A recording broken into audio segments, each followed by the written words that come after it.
Hi అండి, welcome to honeybee foods channel. ఈరోజు కొబ్బరి పాలతో చిట్టి రొయ్యల కూర ఎలా తయారు చేయాలో చూపిస్తాను. మీరు ఎప్పుడైనా ఇలా ట్రై చేశారా? చేయకపోతే ఒక్కసారి ట్రై చేసి చూడండి. ఎందుకంటే ఒక్కొక్కరు ఒక్కొక్క పద్ధతిలో తయారు చేస్తారు కదా, అందుకని ఒకసారి కొబ్బరి పాలతో కూడా తయారు చేసి చూడండి. ఇది రైస్ అండ్ చపాతీలోకి చాలా టేస్టీగా ఉంటుంది. సింపుల్గా ఎవరైనా చేసుకోవచ్చు. మరి లేట్ చేయకుండా తయారీ విధానం చూద్దామా? ఫస్ట్ ఇక్కడ నేను ఒక గిన్నెలో శుభ్రంగా కడిగి తీసుకున్న చిట్టి రొయ్యలను తీసుకున్నానండి. ఇందులో కొద్దిగా పసుపు, సాల్ట్, టీ స్పూన్ ఆయిల్ వేసి కలిపి స్టవ్ మీద పెట్టి ఉడికించుకుందాం. ఇందులో వాటర్ ఏం యాడ్ చేయవలసిన అవసరం లేదండి, రొయ్యలలోనే వాటర్ వస్తాయి. ఆ వాటర్ ఇంకిపోయే వరకు ఉడికించుకొని పక్కన పెట్టుకుందాం.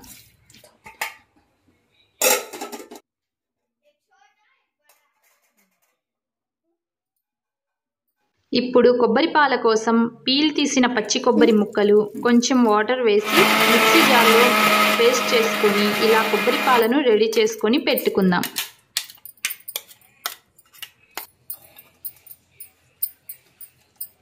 ఇప్పుడు స్టవ్ ఆన్ చేసి కడాయిలో చెక్క, అర టీ స్పూన్ జీలకర్ర, అర టీ స్పూన్ మిరియాలు, 2 స్పూన్ల ధనియాలు వేసి సిమ్లో ఫ్రై చేసుకొని మిక్సీ జార్లో వేసుకుందాం.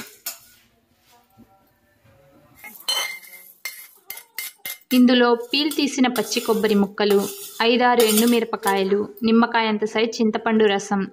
ఇక్కడ నేను చింతపండుని ముందుగానే నానబెట్టి రసం తీసి పెట్టుకున్నానండి.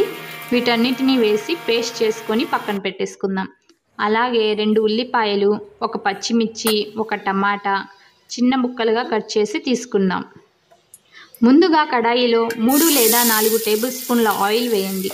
ఈ ఆయిల్ వేడెక్కిన తర్వాత ముందుగానే కట్ చేసి పెట్టుకున్న ఉల్లిపాయ ముక్కలు వేసి ఒక 2 నిమిషాలు మీడియం ఫ్లేమ్లో వేయించుకుందాం. ఇందులోనే పచ్చిమిర్చి ముక్కలు కూడా వేయాలి.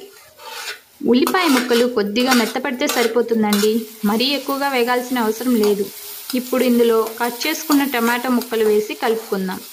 తగినంత ఉప్పు వేసి టమాటో ముక్కలు మెత్తపడే వరకు ఫ్రై చేసుకున్న తర్వాత దీంట్లో 1 టీ స్పూన్ అల్లం వెల్లుల్లి పేస్ట్ వేసి ఈ అల్లం వెల్లుల్లి పేస్ట్ పచ్చి వాసన పోయే వరకు వేగనివ్వండి.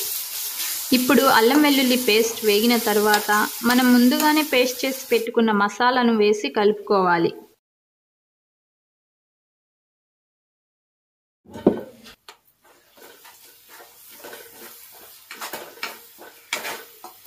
అడుగంటకుండా కొద్దిగా మసాలా వాటర్ని కూడా వేసుకోవాలి.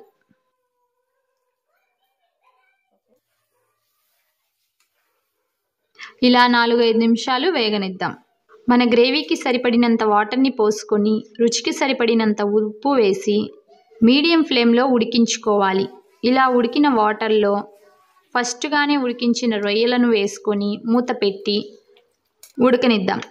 ఇలా ఆయిల్ పైకి వచ్చేంత వరకు ఉడకనించుకోవాలి.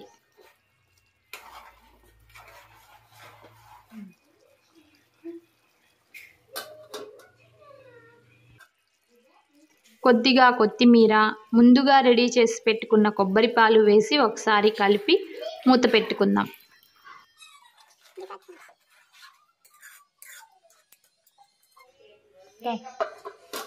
రెండు నిమిషాల తర్వాత మూత తీసి గ్రేవీ ఇలా చిక్కబడినాక మొత్తం ఒకసారి కలుపుకొని స్టవ్ ఆఫ్ చేయండి.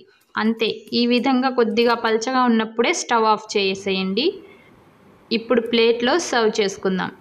ఇది అన్నంలో కానీ చపాతీలో కానీ భలే టేస్ట్ ఉంటుందండి. మీరు కూడా ఒకసారి ట్రై చేసి ఎలా ఉందో చెప్పండి. ఈ వీడియో మీకు నచ్చింది అనిపిస్తే హనీబీ ఫుడ్స్ ఛానల్ని సబ్స్క్రైబ్ చేసుకోండి, లైక్ చేయండి, షేర్ చేయండి అండ్ కమెంట్ చేయండి. Thank you for watching.